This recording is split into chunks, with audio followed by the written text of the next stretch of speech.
How to fix YouTube error code on mobile. Hey everyone, welcome back to the channel. If you are new here, don't forget to hit the subscribe button and turn on the notification bell to not miss any updates.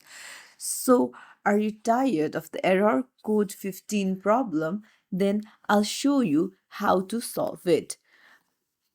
You just need to head over to settings on your Android device and then scroll down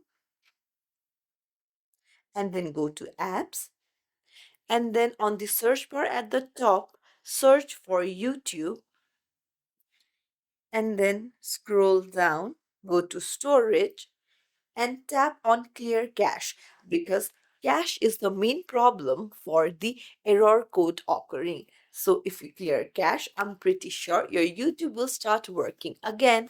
And that's it. It's as simple as that. If you found this tutorial helpful, don't forget to like and subscribe to our channel for more tips and tricks. Thank you for watching.